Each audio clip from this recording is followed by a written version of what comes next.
Hello there, this is Philosophical Jim. After reviewing my 44 pattern small pack, Dom suggested that I do even more videos, so you can blame him for this. What we're going to look at today, once I get comfortable, is 58 pattern webbing. This is the webbing that was carried by most of our fathers if they were in the army. It's the Falklands webbing, and as you can see, it's all pretty much beaten up and used. Got two sets. We've got my set, which is the more typical loadout, and then we've got Dom's attempt at alliness, which is shit. Very shit pouches that I sold to him. Because he's a cunt. Damn right.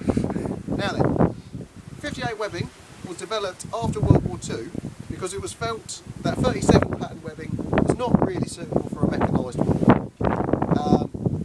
And they just kicked the shit out of that plan.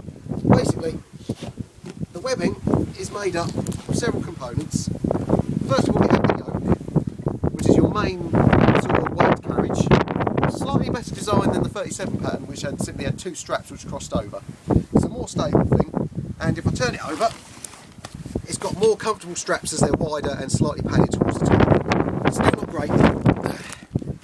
Again, we are still in the region of make, do, and mend when it comes to soldiers' needs. When it comes to pouches, you are issued with two ammunition pouches, one for your right side and one for your left.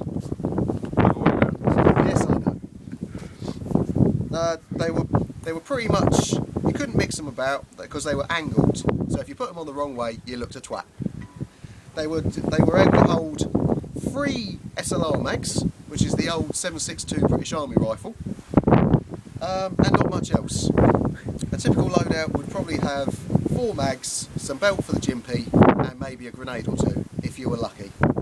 As well as that, you had the water bottle pouch. Those ones on the tin, it holds a water bottle. Now normally you'd only be issued one, but because I'm a flash git, I've got 2. Now the last thing is actually these 2 pouches, which are actually joined together. They're called your kidney pouches, because surprise, surprise, they're around your kidney area. They were your main sort of gubbins pouches, if you like. So they would carry mess tins, food, cleaning kit, sewing kits, all that sort of stuff. Anything that didn't go in them went in this, the large pack. Much hated by anyone who ever had to use it, including me.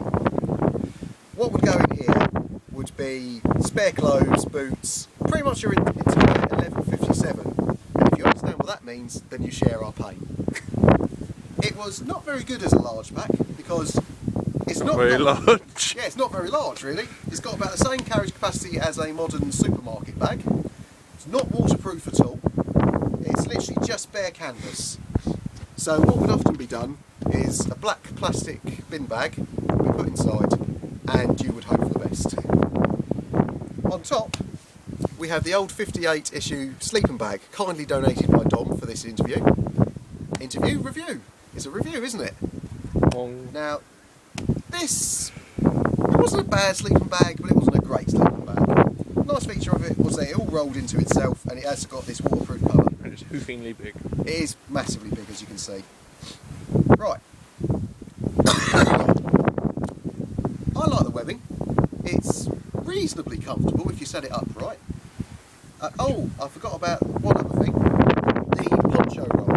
It does what it says on the tin, it holds a poncho, but it would often be, you'd often have soldiers buying 2, so that one would hold their poncho, or their basho, or whatever they were having in it, and the other would be used for CBRN kit, which is the nuclear, biological and chemical warfare kit, otherwise known as no bloody chance. Hope for the best again.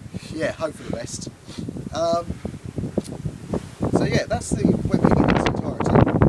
I quite like it. Like I said, it's comfortable if you set it up right, and you're not having to use a large pack. Instead you use one of these. Yes, the GS. More on that in another review.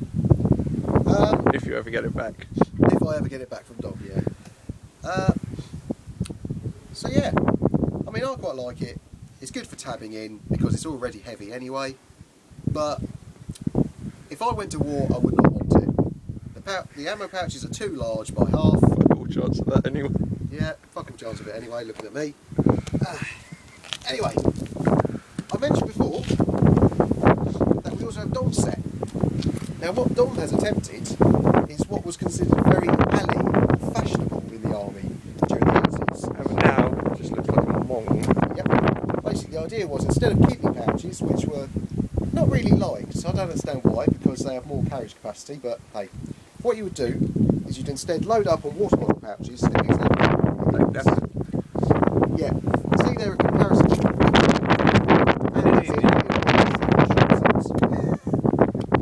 They're shit. They really are. Not much modification on these. I mean, on Dom's, all he's really done is put dog clips onto the yoke straps to make it easier to attach to the ammo pouch. Whereas I have taken some old 37 pattern brace attachments, and that's simply because I'm a fat cunt and need to increase the size of the straps. Glad you said it, 'cause I was just about to say. Right, so there you have it, 58 pattern. Good set and the shit set. Yep. If you're a cadet, you'll probably loathe this. If you're an actor, you'll also loathe it, but you'll love it at the same time. Anyway, this has been Philosophical Jim reviewing 58 pattern webbing In the cold. in the cold. Hope you enjoyed it. See you next time.